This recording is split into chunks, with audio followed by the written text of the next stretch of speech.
it's just very gratifying when people are out there doing well, and and perhaps you encourage them, and kind of my goal as a teacher is mainly to kind of make that journey upward a little shorter by providing a few hints and tips.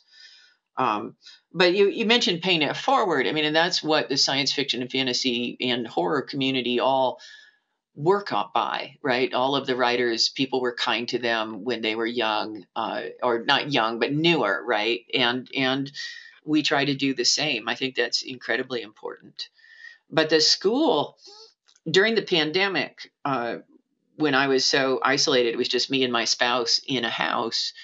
I was running co-working sessions via Zoom every day for the school.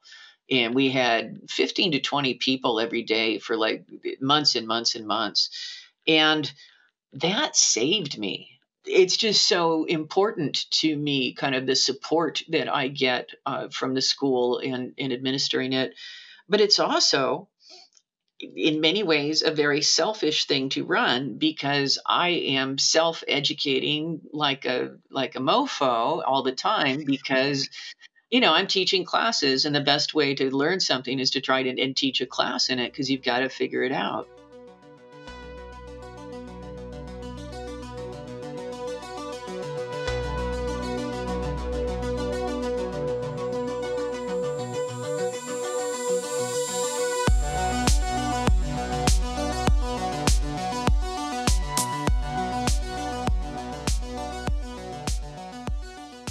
What is up, everybody? You're listening to episode 124 of SFF Addicts. I'm your host, Adrian M. Gibson, and welcome to your weekly dive into the world of science fiction, fantasy, and writing craft. Joining me, as always, my co-host, the Chewie to my Han Solo, the Joker to my Commander Shepard, my dear MJ Kuhn. How you doing, MJ? Hi there. I'm doing lovely. How are you? Doing very well today, thank you. And if you want to support my girl and her books, you can go get her debut novel, Among Thieves, this little beauty right here, for some wonderful thieving action and lots of kick-ass action just all across this book, and its sequel, Thick-Ass Thieves Book 2. And it's a complete duology, so you can get both, and you can be happy because you don't have to wait like many other series out there. Yes, right. I refuse to do that cardinal sin. If you want to support my boy Adrian, check out his debut, Mushroom Blues, SFWA finalist. Yeah. Yee, very exciting. So for your dose of fungal punk noir and dope-ass storytelling. We got the naked hardcover if you're in the mood for some beautiful artwork. Yeah, some gorgeous artwork. As well, a quick note for listeners, the official SFF Addicts Patreon and merch store are live, so check the notes in the description to support what we do here. Also, don't forget to rate and review the podcast on your favorite podcast app, and subscribe to the FanFiAddict YouTube channel, where this and every other episode of the show is available in full video. And now, welcoming today's esteemed guest, the amazing Cat Rambo, editor, teacher, podcaster, all-around awesome person, and the author of the Disco Space Opera series, including the newly released Rumor Has It, which you can go pick up now, along with the Tablet Tabac Quartet, countless short stories, and more. Welcome to the show, Cat. How are you? I am good, thank you. I'm feeling extra energetic lately because of the book coming out. It's always exciting to be doing all the rounds of podcasts and making all the social media appearances. And so, I'm in a really happy mood, and I hope you guys are too. Oh, definitely. Love it. That Rumor has it the book rush. is awesome. Yeah. All right. Well, just to give everyone an introduction, if they're not familiar with you and your work, I'll give you an opportunity to introduce yourself as well. All right. Well, I have written a whole bunch of short stories, and I won a Nebula Award for a novelette a few years ago. Rumor Has It is a science fiction series, and this is the third in it. And I've also got a fantasy series called the Tabac Quartet, and I'm finishing up the fourth book on that. I was the president of SFWA for a couple of terms, and I ran Fantasy Magazine for a while. And now I run the Rambo Academy for Wayward Writers, which I enjoy deeply. Honestly, like the first time I saw that you had that academy, I was like, this sounds like a book title. Like it sounds like the best book title ever, which is Oh, I love it. I love it. And we'll get into all of that. We'll, your target audience. Yeah.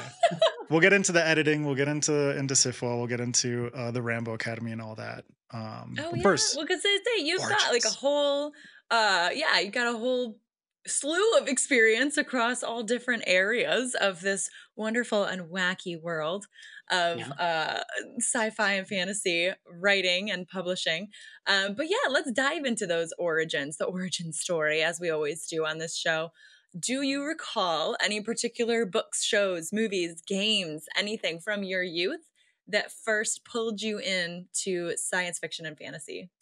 Oh, it pulled me into science fiction and fantasy. Yes, absolutely. My babysitter started reading The Hobbit to me. And I fell so in love with it. I started sneaking chapters on weeks when she wasn't there. And that really kind of sealed the deal for me. And then my grandmother was so thrilled that I was reading that she bought me The Lord of the Rings to wade through. I love that. Gosh, that is the coolest babysitter ever. Yeah. Like, I don't remember ever Shout having... out to Bernadette. Yeah. Oh, man. Bernadette. Go Bernadette. Starting the trend. I don't remember having any babysitters that would do anything nearly as cool as that. But I love it. And the fact that you snuck in chapters. Did she go back and read you those chapters? You're like, I already know what happens. I didn't pretend to be psychic or anything. No, I believe I confessed at one point. Okay. And I was really sort of agonized about it. And she was like, it's okay. She's like, I understand when the love of the book takes you. Yeah. She was probably thrilled. And how did that progress into you wanting to get into writing? Were you writing from an early age, or was that something that kind of came along later? Well, my grandmother wrote young adult fiction, and it was actually young adult sports fiction, which she wrote under her initials because she was told that boys would not buy a book written by a woman. But she wrote such books as Football Flash and Basketball Bones, and my personal favorite, Martha Norton, Operation Fitness USA. And so she really encouraged me to write. She bought me books on writing, like anything I expressed an interest in. She would buy me a book on it. And she bought me my first typewriter when I was, I think, 13. That's incredible. Oh, honestly, your grandma's got some dope book names, like really good book titles. Oh my gosh. Well, and like diving into the writing specifically, you've got a whole selection of different types of fiction, short fiction, novellas, novels. Can you compare and contrast what it's like writing these different types of fiction? Oh, well, mainly when I sit down, a lot of times with the stories, when I sit down and write it, I have just a very vague idea of what's going to happen, and there's not usually a pattern to it. I feel like when I write the fantasy novels are a little bit more kind of literary and wordy, whereas the space opera, I think, is definitely kind of peppier and shorter. And I wrote it originally to self-publish. I was going to do this series self-published, and then my agent wouldn't let me. So that was fine because he sold it. So. And that was for the Disco Space Opera series that you were originally going to self-publish? Yeah, I had written the book. I had been at this conference with this guy named Chris Fox, who'd written this book called How to Write 5,000 Words per Hour. And I was like, I don't think it can be done. And so I did pick up the book, and I still don't think it can be done because that's an unreasonable amount, 5,000 words in an hour. But I did use his method, which was getting up at 5:30 in the morning every day, going to the gym and working out while listening to kind of space opera music and thinking about what I was going to write, and then coming home and working in sprints, and most importantly, avoiding the internet entirely and email. Just like any electronic communications until my word count for the day was done.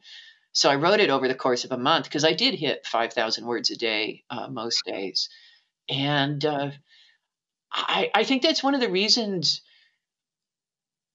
I don't know. The book was written consecutively, like kind of sat down and wrote page one and then worked all the way through whereas the fantasy one, sometimes you jump around. You're just like, oh, I'm not feeling the beginning. I'll work on the middle or whatever. And so they have a very different quality to them because of that. Yeah, I mean, it's like across formats, across genres, across projects, like every project is kind of its own unique beast. Oh, yeah. And kind of coming back to the format thing, like, do you have, because I'm dabbling in short fiction for the first time, just one of them is a sort of like free newsletter sign up giveaway short story. Right. Another one's for an anthology. And so I'm kind of like just dabbling in it a little bit after feeling like much more confident with writing novels. And I'm like, okay, this is really different. Like shorts are harder. I find them much more difficult personally. Yeah. Do you find like different advantages for each format, or like some of the biggest lessons you've learned from each? Well, I think one of the biggest ones is you can sit down and finish a story in one session at the typewriter, or at least kind of like bang out a first draft or whatever. Whereas with a novel, you could not do that without the interference of like drugs and, catheters and stuff. Just an IV and some drugs, you got this. That's it. Jack Kerouac is coming away. But I think with short stories are more often about kind of like one idea. I took a class with Michael Swanwick, and one of the things he suggested to us is with short stories, you pick one antelope out of the herd and pursue it wholeheartedly. And I love that, because you do have to kind of like figure out what the story is about and not kind of be like midway and be like, well, no, maybe it's about death, and just sort of wander away from it. I think a really good short story can just be something that makes you go away and think and think and think. Yeah, it's like the central idea that you as a writer kind of latch on to is also what the reader can latch on to and take away and make it their own kind of thing. Well, and I have a short story club where we discuss a kind of classic science fiction story each month. And we just did Kurt Vonnegut Jr.'s Harrison Vergeron, and which is, it's such a classic short story. I mean, just think of how many high school classrooms have argued ardently over that story. And I think, I would love to write a story like that I thought people were going to argue about for the rest of their lives. Like Le Guin's The Ones Who Walk Away from Omaha, right? Just something where people are like, oh, screw you, Rambo. How dare But at the same time, like, thank you for giving us such fruitful discussion. Yeah. Right. You want to start them fights. Well, I think when we talked to Ken Liu about short stories, I think it was him that said it's photography versus cinematography, right? Related but very different art forms. And that blew my mind. And it feels, that's kind of like the following the one antelope, right? Like you're really zeroing in on a single frame, a single antelope. Well, let's talk a little bit about the kind of shorter fiction, but from the side of your work as an editor, because you worked as an editor for anthologies, magazines. How did those experiences feed into your understanding of writing craft, or anything else that comes to mind? Well, I think, weirdly enough, editing taught me more about editing, which including some things that I hadn't realized about it before I started. And one of them is that the editing is not about imposing your own voice on the writer and just being like, okay, I'm making this a very beautiful, clear story of the type I would write, as opposed to kind of going and saying, okay, what are you trying to do? What techniques are you using? What are you trying to get at? And sort of letting that come out in whatever form it wants to. And I think editing, one of the joys about editing is that you get to edit a lot of people, and then for years and years and years, you see those people doing well in the community, and you get to enjoy their successes. And you can, like every once in a while, there's a couple of them where we're like, ooh, I discovered that person, and it's that pride. And it's a real joy. And most recently, I've been editing kind of this reinvented anthology series with Jen Brozek, and we did The Reinvented Heart, and then just did The Reinvented Detective. And those have been a lot of fun, because while we do half of the book is usually solicited stories, the other half is open call. And it's just so much fun to see it's fun to see stories by names I recognize, but it's also fun to find stories by names I don't recognize. That's just awesome. Is it kind of, I've always wondered this because, like, from the perspective of an editor, you hear terms like slush pile and whatnot. How daunting is it to, obviously the slush pile isn't physical anymore. But yeah, still though. Yeah, but it still seems like such a daunting thing, like for you to be like, okay, how many submissions did we get? Holy shit, this open call may have been a terrible idea. How do you sort through all of that? It's like that moment in Arrested Development where they go, "Oh, I've made a terrible mistake." Exactly. Right? No, I think one thing you do is you recruit good slush readers, and you do train them. I don't want to say train has a kind of like weird implication, but you teach them. You educate them a kind of this is what I'm looking for. But then I also read behind all of the slush readers. Because I want to make sure I don't miss anything that is just like so way out there that the slush readers bounce it, which, that has happened. I've pulled stuff out of the slush pile for that reason. And the other is because I want to be able to give those slush readers some feedback on what they've been doing, and because that's part of sort of them growing as slush readers. And I do suggest to my students that they do a turn or two slush reading for a magazine.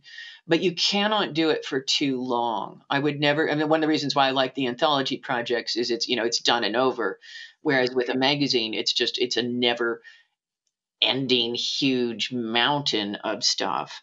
So I think it's good to do it, but I would never advise anybody to sort of do it forever.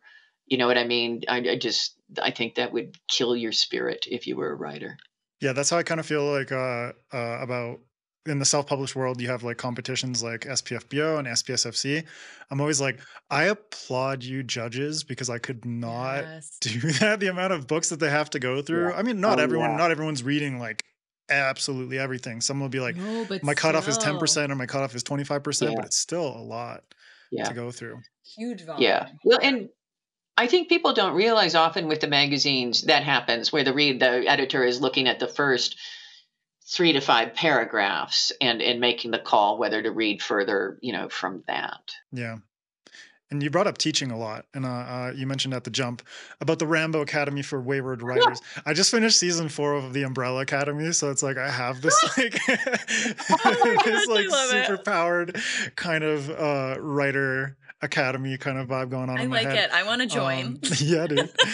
But how did that kind of build on your skills you developed as an editor and what we've been talking about in terms of teaching? But also you brought up something that I really love. It's like the pride that you feel finding an author and seeing them develop career-wise and everything. The idea of like paying it forward and seeing your teaching progress through the lives of different people. That's huge. I mean, and that to me it's just very gratifying when people are out there doing well and perhaps you encourage them, and kind of my goal as a teacher is mainly to kind of make that journey upward a little shorter by providing a few hints and tips. But you mentioned paying it forward. I mean, and that's what the science fiction and fantasy and horror community all work up by, right? All of the writers, people were kind to them when they were young, or not young, but newer, right? And we try to do the same. I think that's incredibly important. But the school, during the pandemic, when I was so isolated, it was just me and my spouse in a house. I was running co-working sessions via Zoom every day for the school. And we had 15 to 20 people every day for like months and months and months. And that saved me. It was the school's existence and the fact that I was interacting with those folks and getting a chance to talk to them online. And we were, and we didn't just have co-writing sessions. We had like a Friday chiller chat, and we'd just sit around and kind of talk to each other for an hour.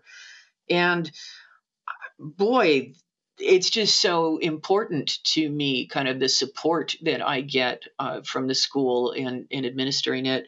But it's also, in many ways, a very selfish thing to run because I am self-educating like a mofo all the time because I'm teaching classes, and the best way to learn something is to try to and teach a class in it, because you've got to figure it out.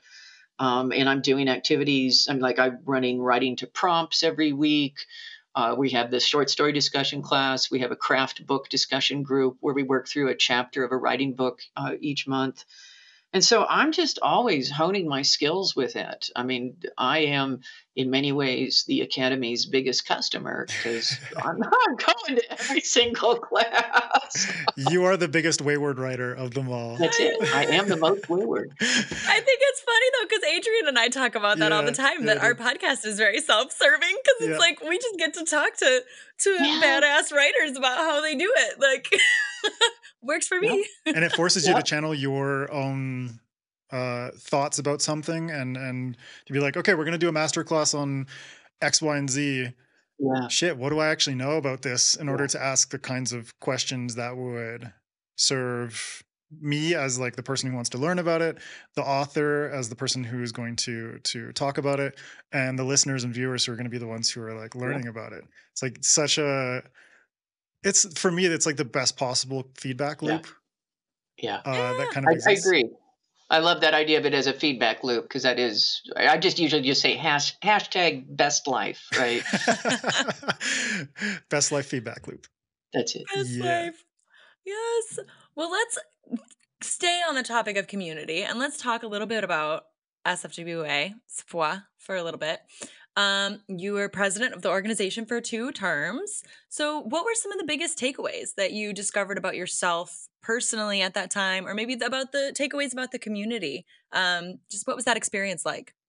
Well, I think I learned a lot about the community, in that I interacted with a lot of people, including some people that I wouldn't have, normally not talked to, not like I'm kind of like shunning them or anything, but just like I don't have occasion to meet with them. And I think the things I learned were just kind of like, the community is a very kind one. The community is a very well-meaning one, and that often the community kind of screws up. And so that's just sort of part of things. And it was a really interesting time, because it was before SFWA allowed independently published writers, and we had this big reorganization going on, and had to get it taken care of, and then before we could get the indie writers in. And the indie writers, once they came in, were amazing and great and fabulous, and were just, convincing me that it was kind of like one of the best decisions the organization had ever made. But there had been a lot of resistance to it. And there were some, I don't want to say snobby writers, but I don't know if you remember, what was it? God, one guy said, he's dead now, so I can say this. It was like pixel stained scabs was, I think, we had the terms of like union worker stuff. And I was just like, what are you talking about? No, pixel stained techno peasant scabs, I think. It was something like that. I just remember pixel stained. Wow, man. Brutal. Like. Super brutal. Hey, we're all writers, so most of us are pixel stained anyways. So that's it. Right. Oh my God. Okay, well, this ties into a Patreon question that we got from David Hopkins, who, MJ, you actually got to meet in Austin at Armadillo Con. Yes, shout out, David. We are now forever forged in the fires of karaoke. Yeah. So our bond cannot be broken. Our bond is held together through music. Through music, yes. Okay, so David said, as a member of SFWA, he's indie published as well, so that's just kind of a sign of like how things are progressing with the organization. He said he's not really sure what's going on with the organization in terms of like officers resigning and whatnot. And if you think it's concerning or it's much ado about nothing, or what your thoughts are on that, and kind of building on what you were saying about the introduction of indie authors. Yeah. Well, interestingly enough, like a few months before Jeffy Kennedy stepped down, I had actually resigned or basically not renewed my membership. And I wrote to them and said, I just don't understand what you guys are doing, because there was just like a lot of weird things going on. And it just seemed like bad decisions being made. And then nobody kind of knew who was making them. And so Jeffy stepped down. And then her vice president, who had stepped up and become president, stepped down. And so they're not part of things anymore. And so I've actually met with a whole bunch of people because I've been deeply concerned about all of this. And I've talked to Anthony. I've talked with a couple of the people that are running for the president in the special election. And I think absolutely SFWA is still worth belonging to. I'm not concerned that the organization is in bad financial shape or anything like that. I do think they really are going to have to figure out a new structure, going to have to figure out kind of how not to be quite so volunteer driven. But if you're genuinely concerned, I urge you to volunteer. Because for me, that's why I did it at first, because there was a big mess and I wanted to help with it. And it was one of the most rewarding roles I've ever had. I mean, I've heard people talk about being on the SFWA board as though it was exposure to PTSD causing experiences.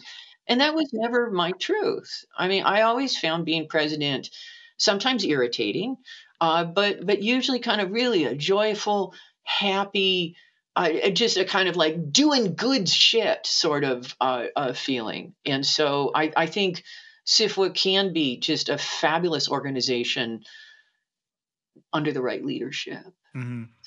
And also, I think the inclusion of indie authors, and I do have some indie friends who've David mentioned he's a member. I have a few other indie author friends who are members as well. And I think the broadening of horizons in terms of like approaches to career, approaches to publishing, all that kind of stuff, approaches just experiential kind of horizons, all of that coming together is only going to make the SFWA and the community at large even better. Because I was in Glasgow for Worldcon recently, and I was just blown away. There was some snootiness here and there, not particularly directed at me, but hearing it from a couple of other friends. But on the whole, there were so many authors just from completely different backgrounds, people who are published with Big Five, people who are published with smaller presses or mid-sized presses, indie authors, all of us just kind of commingling with editors and publicists and all this kind of stuff. And at the end of the day, it's like nobody really cares. I mean, they care about how you're publishing. But they're not judging you for the decision that you've gone with and the path that you've chosen to go down. They care because they're interested in like, what have you done? And what have you found does work and doesn't work and that kind of thing. And I think those are the things that will come into an organization like SFWA and really help it to provide more for the new members that start to accrue over time. Agreed. Absolutely agreed. Are there any other things that you can think of that would kind of ensure its long-term health and effectiveness? Is how David, that's what David wrote. I love how like clinical it sounds. Yes. Well, I mean, one of the things that I am pushing for, like to everyone I talk to, this is my particular axe to grind, is I think if you're on the board, you should not be eligible for the Nebula. I think that the board should recuse themselves from the Nebula boards. I think and I have brought this up to many people that I thought were reasonable and had them just sort of lose their shit over it. So I'm aware that there are strong emotions, but I think much of the problem has been, and I'm not saying this is the cause of the recent problems. I'm just saying like on my time on the board and in kind of the years before then, certainly people joined the board because they thought it would make them more eligible for Nebula Awards. And to a certain extent, it does, right? Because you're more prominent, people know your name, and who are the people that know your name? It's the members, right? So I think that needs to happen. And I am pushing really hard for it and kind of hoping to get it through in the mass of chaos. So we'll see. But I think that's a really good idea, though. Yeah. Yeah. Yeah, just for like even to prevent the appearance of any impropriety, right? Mm-hmm. That's it. Yeah. Yeah. It's all about the appearances. Right. I mean, everything is to an extent, right? But all right. So we've made it like half an hour into this episode, and we haven't talked about your books enough yet. So I'm gonna pivot us. Let's talk about Disco Space Opera. How did this series come to be? Starting with book 1. you sexy thing. You kind I of also hinted love that you recommending this book to people. It's like they're like, I'm sorry, it's called what? Yeah. Do you believe in miracles? Yeah. And they're like, what the fuck are you talking about? Yeah. Yeah. You mentioned that it started, you were intended to self-publish this. So maybe talk about that initial motivation, like why you had intended that in the beginning, all of it. Well, I one of the pieces of advice I had read was find a kind of niche and look at the other books in it. And I looked at the military fantasy niche, and I was like, I can write military fantasy. This sounds like just my jam. And I sat down and started writing. I was like, I have this space station that I've written some stories on, so I'm just going to put it on that because I know that space station. And I'm just basically sat down and started writing. And the characters appeared, and suddenly somebody was there, asking about an eggplant. And then other characters sort of wandered onto the scene. And it really, these characters, for me, of all the characters that I've written in stories or other books, these are the characters that are nearest and dearest to my heart. They are the characters that I will have mental conversations with, and I don't do that with any of the other ones. And I don't know what it is about them, but I do plan a 10-book series. We'll see whether Tor keeps picking up more or not. But if they don't, I can self-publish. So I will, of course, because I have, I want, by the time we get to book 10, I want a long-standing romantic plot line to be at a point where it is just driving people nuts, figuring out what's going to happen in the book 10. And so that's what I'm shooting for. Oh my God, it's like Friends. I was just thinking that. Were they on a break, Cat? They were. But I love this main cast of characters. It's like, obviously Captain Nico, Nicolette is at the core of this, and it's just so fun to see this just like shit show of a found family sort of piece itself together and break apart in certain ways. Yeah. And for you, how is it to kind of like create this this found family that provides all of the fuel that you need for a story, whether it's like tension and action and romance and all these different things that you can play around with? Well, the other impetus behind the book was that Ann Leckie had said sort of wistfully in a class she was teaching for me, I wish someone would write a space opera in Omniscient Point of View, which was why I picked Omniscient Point of View. And because I had picked that, I knew I wanted an ensemble cast rather than kind of like one person. And I love Farscape. So I wanted a crew that was as interesting and kind of in many ways opposed to each other, when with plenty of stuff brewing and possible, just all sorts of complications. And so that's what I tried to do. And then the way that you play around with space opera too, because I don't know like what your personal history is with space opera, and I'd love to hear that. But the ways in which you take such an established genre, especially one that I think was very dominant during certain periods of time in science fiction, whether it's like the 60s and 70s. And now I think there's a big resurgence of a lot of space opera out there. But then just like flipping a ton of conventions on their heads and including a lot of satire and cultural references and things like that. So how do I do that? I guess I mean kind of like going along with it, but like yes. So sort of like what your personal relationship is with space opera, and then how you're able to play around with it and subvert a lot of the tropes and conventions of it.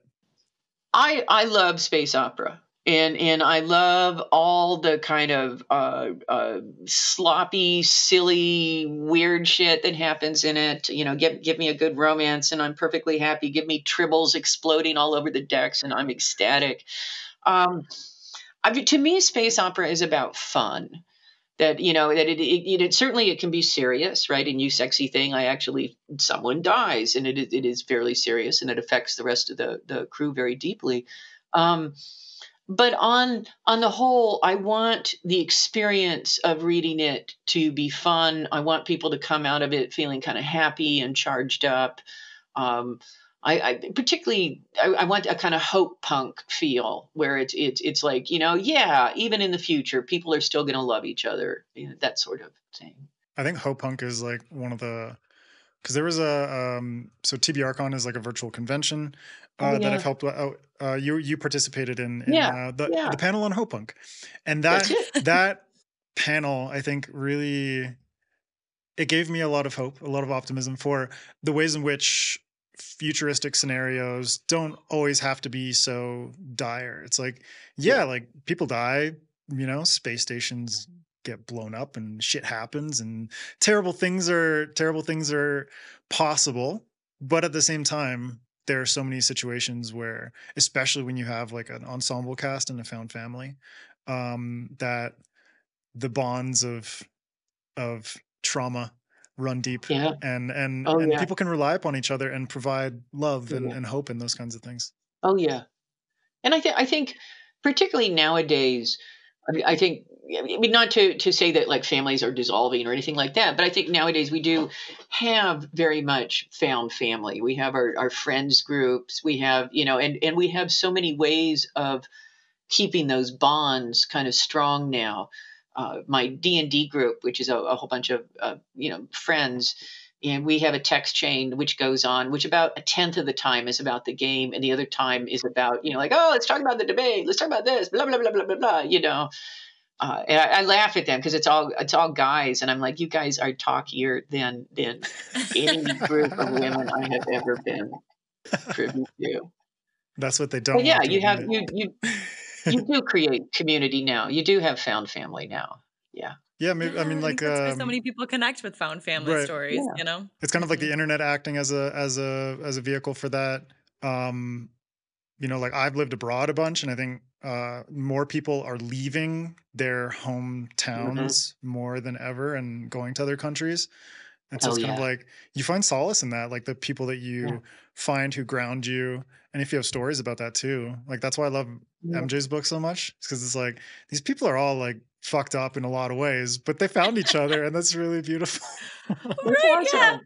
People caring about each other in space for your books, people caring about each other in a ship for mine. It all works.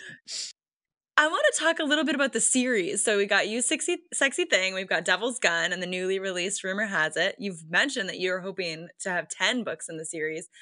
I kind of want to, I'm going off book, Adrian, because I want to ask, because so 10 books, that's quite a long series, but I love a long series. A lot of readers do. Is that one of the reasons why you were imagining this as a self-published project? Just because I know that series are kind of a fraught territory in trad at the moment. They really are, because one of the things, like I would mention I want to make it a 10-book series, and everybody would say, Tor only gives 3-book deals, and I was just like, yeah, I understand that. And whatever, dude. It's three book deals plus one, whatever. Plus a bonus book. Plus a bonus book. It's so simple. Well, and of course, all the rules are off if it's Scalzi, right? And then they're like, yeah, sure, 10-book deal. Right. But, yeah, I love to binge read. I read really fast, and one of the things I love is just to find a series. Like I recently found Matt Dinneman's Dungeon Crawler Carl. I'm on book 2 right now, Kat, and I'm obsessed. Burned through book 1? I already blew through book 1, Adrian. It's so good. Oh, well good. So good, right? It's right. And so yeah, and it was just really satisfying to be like, okay, I got. You don't do that thing where when you're reading a book and you really, really love it, and you get to like the last few chapters and you slow down because you're like, I want to savor it. Yeah, I have to say goodbye to my friends. And so if you know the next book is there waiting for you, you can just be like, yeah, get to the ending. So yeah. Yeah, that savoring feeling is it's so good. It's so good. But especially when it's a series like Dungeon Crawler Carl, where I don't know what it is, but it's like I've never read someone as fast as Matt Dinneman's books, except for like Andy Weir. I don't know why, like Andy Weir just has that kind of writing style where you just burn through it. Oh, yeah. Matt Dinneman perfectly captures that kind of engrossing factor that just like really pulls something you in the pacing. I'm reading it on audio right now. We're like way off track right now. Sorry. Are you reading it on 2 times like a maniac?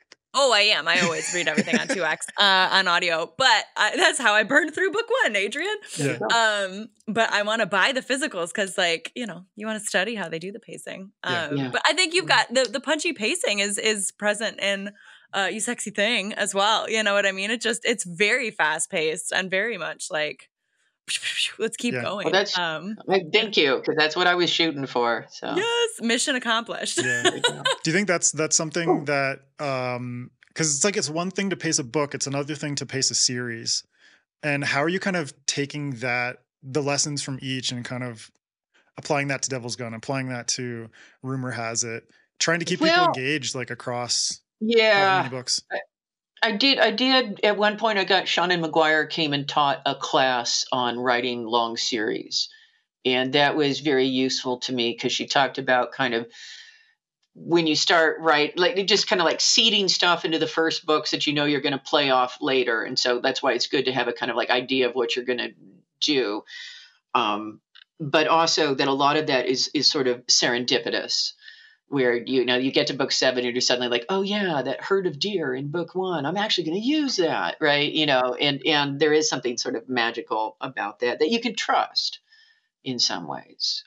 It's not like every book sort of like magically appears, but as writers, we will be able to make it into a meaningful pattern of some kind. Yeah, and this is I think something that a lot of readers don't really understand if they're not really aware of the sort of craft aspect of writing, where it's like that thing you were like really into, I didn't plan that. It just happened. Well, that's we hope they don't know that, that's right?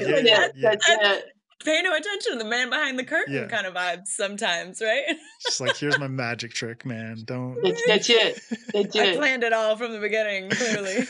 There's nothing like somebody saying that to you, and they're just like, oh yeah, and I really liked you did blah blah blah blah blah blah blah, and you're just like, yes, I do. And just in your head, you're like, fuck yes. Crushed it. That's it. Oh my God. Okay. Well, one thing I really love about this series is like, just from like never having met you before this and reading this series, I can tell that you're really into food, and that makes me so happy. Because so many of my best writer friends, it's like we bonded over like one of my indie author friends, we bonded over Anthony Bourdain and like our mutual love of Anthony Bourdain. So let's talk like restaurants and cooking and foodie culture and all that stuff that you've incorporated into the space opera series in such a cool way. But obviously it's like food in the far future. There's going to be strangeness to it. There's going to be things that we do understand and things that we don't. How did you approach tackling food and like restaurants and that kind of culture in this kind of galactic spanning setting? So one of the things I did was I love reading about food, and I love watching cooking shows. I love the cooking competition shows. I mean, I really, perhaps too much. And I sort of like, Is It Cake, though, is sort of on a pedestal of its own. That's a very fun one. It is, right. But I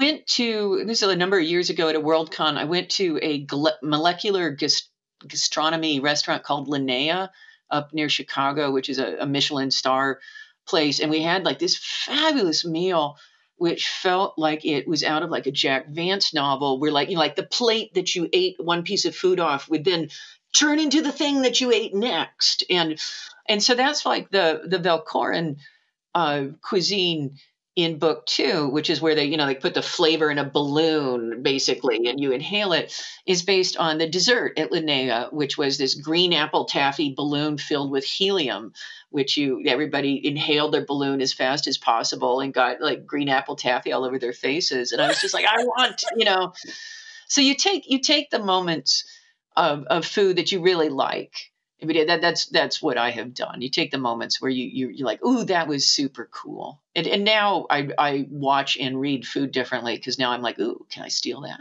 Can I steal that? Yes. I've actually, there was a Chef's Table episode on that restaurant. And I was trying to remember like who's the chef, and his name is Grant Ashatz. And he's just like, it's so cool. Please watch that episode of Chef's Table, because it goes into like everything, especially since you've been there and experienced it. Then you can see like the creation behind all of this stuff is fascinating. I want to go back, because it was seriously, I think, one of the coolest meals of my life. So yeah. And speaking of cool meals, what is your favorite dish to cook in real life? What is my favorite dish to cook in real life? Well, I make this at writers' retreats often, and people ask about it. I love Welsh rarebit, which is basically a beer and cheese sauce that you dip toasted bread in. I'm in. I'm so in. It's so good. That sounds really good.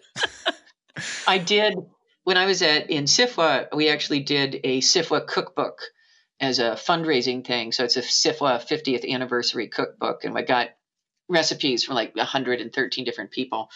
But my recipe in there is the Welsh rarebit, and you can still find that online. Amazing. Can you buy that like digitally as well as? Yes, it is only in digital form right now. So yeah, it's called Ad Astra. Ad Astra cookbook. Okay, I'm on this. I will and include Adrian, that. I see him taking notes right now. Whatever. I'm gonna put that in the show notes because it's too good. It's too good. But you mentioned that meal at Alinea, but are there any other meals that you can remember, or restaurants that are super, super memorable for you?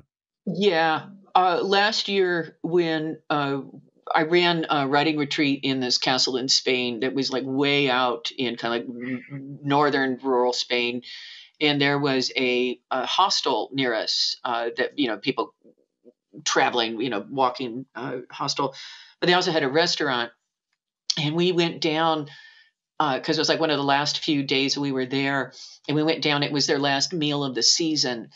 And all of the food was made there. And so there were just like huge lumps of duck pate and patas, bravas, and just and this terrible house wine that they apparently made right there. But and it was just fabulous. And we ate and then afterwards they took us, the host took our group back to this fireplace where the fire has not gone out in over 100 years apparently. And they gave us ratafia, which is a kind of spiced wine thing, and brought out a big old joint and passed that around. And then they told ghost stories of the region, and it was just it was. You mentioned Anthony Bourdain. It was like one of those moments where it's just like I'm living the Anthony Bourdain life, right? Holy shit. Oh my god, that was so cool. That is amazing. This just like escalated so much. It was like, I know, I was going to say, at no point did I know where that story was going. And then it was like a joint and ghost stories. I'm like, what is happening here? Spiced wine. Was that in? What more could you want? Was that in like Basque country up in like northern Spain, or was that? Yeah, it's up near Ripoll. Mm-hmm. So like if you look north, you can see the Pyrenees, and if you look south, you see the rolling mountains. It was fabulous. It just every sunset, every sunrise was just spectacular. That's amazing. Let's say considering that story started with I was running a writing retreat out of a castle in Spain, like as one does, Look, the best part of that whole year was I got to run around, and every once in a while I'd be talking to people, like, yeah, I've rented a castle in Spain for the month of November. And they're like, I'm sorry, come again? It's like, who the fuck are you? Right. Should I be bowing right now? Like, what? If you go on Airbnb, there actually are plenty of castles to rent. If you want to go stay in a castle. And I had very wistfully, I'd come back from a trip to Spain because I'd had a book published over there, and very wistfully said, boy, I'd love to run a writing retreat there. And my friend / mentee, Janet, said, And she came back a week later, and she's like, I found a location, and here's a spreadsheet where I've worked out the cost of the different writing workshops, and here's what we would charge. And I was just like, let's do it. So I mean, she already did half. She did like 90% of She did. Yeah, I was going to say. She just had to nudge it over that finish line. All right, amazing. Adrian. Next European con. We're getting a Ronnie. Actually, an author that I met in Glasgow at Worldcon told my friend Ronnie Verdi that I should run a psychedelic writing retreat in Ecuador. So I think that's probably what I'll end up doing. Sign me up. Yeah. Cat, come on down. Come on down. Like, I'm in. We're going to the jungle. Oh my gosh. Oh man. Well, to close out part 1 before we go any more off the rails. Shit's going bonkers. I know, and I love it. Kat, can you give listeners 2 things? First, a good bit of soundbite writing advice. And 2, a weird or random fact that you find utterly fascinating. All right. So as far as writing advice, the one of the pieces of advice that I give often is when you're working on the first draft, just write. Don't spend a lot of time editing. Don't spend a lot of time worrying, like, is this too weird? Is this to market? Is this to whatever? Is this too long, too short? Just write, because then you can always fix it in revision. That's the purpose of revision, but you can't revise if you don't have something to revise. And the weird fact, this is something I just found out recently, which is that cats don't just have whiskers on their faces, but they have them on their legs, and they're called carpal whiskers, and they use them if they're climbing trees. It helps them figure that out.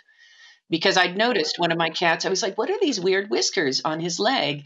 And then I Googled around and I was like, holy crud. How, it's like one of those, today I learned, sort of facts. Right? You're like, I've been around cats my whole life. Okay, so my name is Cat. They're basically just like spatial whiskers.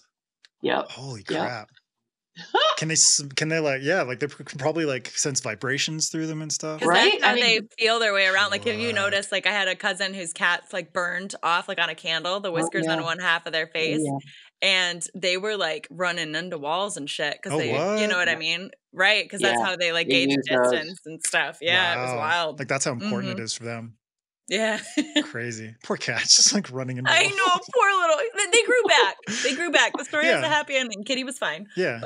But for like, a little while, it was a rough go. For a little while, it was a little clumsy. Oh my God. All right. Well, Kat, thank you so much for chatting with MJ and I today. It has been absolutely wonderful. As well, for anyone who contributes to our Patreon at $5 or more each month, you can hear the wonderful Kat reading from Rumor Has It, and go pick up that series today. You can start from the beginning with You Sexy Thing. You got Devil's Gun. You've got Rumor Has It. You've got all of Kat's previous work, short stories, fantasy, all that jazz. And if you could please let everyone know where they can find you online. You can find me. I have a brand new shiny website, catrambo.com. It's very cool. And if you are interested in the Rambo Academy or my books, there's even a countdown going right now to the release of Rumor Has It. So, fancy. Catrambo.com. If you like countdowns, I got you covered. Countdowns to cool things. I mean, countdowns can't be like not counting down to something terrible. No. Nobody wants that. Doomsday clock, fuck off. You can also follow SFF Addicts on Instagram, Twitter, Threads, all that jazz at sffaddictspod. You can follow me at Adrian M. Gibson. You can go to get a copy of Mushroom Blues if fungi is your fancy. MJ, what about you? Yeah, you can find me across all the main socials at MJ Kuhn Books, or just go to my website, mjkuhn.com. You can also buy my books there. So yeah, check it out. And support MJ by supporting the Thorin Food Fund. Thorin is her cat. He's hungry. Yes. Go feed that little He's always a hungry boy. Yeah. He's got all his whiskers, but he's hungry. He does. He has all his whiskers. Thankfully. All right. Well, that's it for this episode. Stay tuned next week for our mini masterclass, part 2 with Cat, where we're going to be talking about Omniscient Narration POV. For now, keep reading, keep imagining, and we'll see you next time on SFF Addicts.